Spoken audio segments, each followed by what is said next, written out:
All right, let's dive into something truly mind-bending. We're going to talk about one of the most revolutionary ideas in all of physics, the idea that the most permanent things in the cosmos might not be so permanent after all.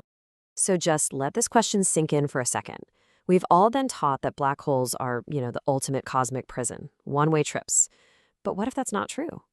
What if they can actually disappear? That's the mystery we're unpacking today. Okay, so before we get to the really wild stuff, we've got to cover the basics. Let's talk about the old school way of thinking about black holes, the classical view. For a very long time, it seemed pretty simple. Yep, this is pretty much the definition you'd find in any textbook, right?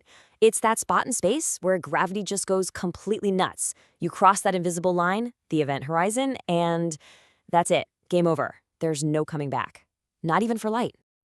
And for decades, this was the accepted truth. Scientists basically saw them as these giant, one-way streets in the cosmos. Stuff goes in, nothing comes out. They just eat and get bigger forever. The ultimate cosmic hoarders.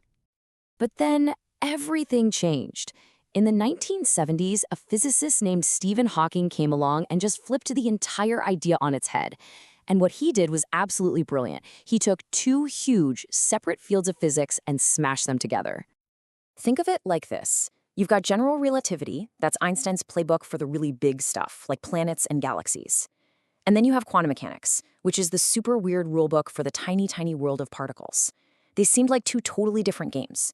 And Hawking's genius was to ask, hey, what happens if we use the rules for the tiny stuff right at the edge of one of the biggest things in the universe? And the answer he got was, whoa. It was a total shocker. His math showed that black holes aren't actually perfectly black. They glow. Just a little bit. They're constantly leaking a tiny bit of radiation, and because of that, they're actually losing mass. They're shrinking. Okay, wait a second. How is that even possible? I thought we just said nothing escapes. Well, the secret is in some really strange quantum weirdness happening right at the edge. This whole process has a name, and it's called Hawking radiation. It's basically this super faint, constant leak of energy. And it's all thanks to those bizarre quantum rules doing their thing in one of the craziest places in the universe. So here's how it works. In the quantum world, empty space isn't really empty. It's fizzing with these little pairs of particles that pop into existence and then, poof, they're gone. Now, imagine a pair of these pops up right on the edge of the event horizon. One falls in, but the other one, it escapes. Now that its partner is gone, it can't just disappear. To become real, it has to steal a tiny bit of energy. And guess where it steals it from? The black hole. So the black hole pays this tiny energy tax, and over time, it gets a little bit smaller. Now, when I say slowly, I mean unbelievably slowly. Like, this is not something you could ever watch. The amount of time we're talking about is just... it's staggering. So let's try to wrap our heads around it. So here's a number you probably know, 13.8 billion years. That's how old our universe is, more or less. Got it? Okay, hold on to that number. Now look at this number, a googol. That's a 1 with 100 zeros after it. This is about how long it would take for a big supermassive black hole to completely evaporate. The entire age of our universe, it's not even a blip compared to this. It's just nothing. So the main takeaway here is actually pretty simple. The smaller you are, the faster you go. A smaller black hole evaporates way faster than a big one. So some of those tiny theoretical black holes from the beginning of the universe, they might be long gone. But the huge ones we see today, they're going to be around for a while.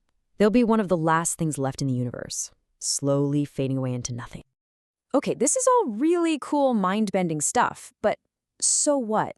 Why is this such a huge deal for physicists? Well, it's because this idea of a black hole that can evaporate, it helps fix some major problems in our understanding of the universe.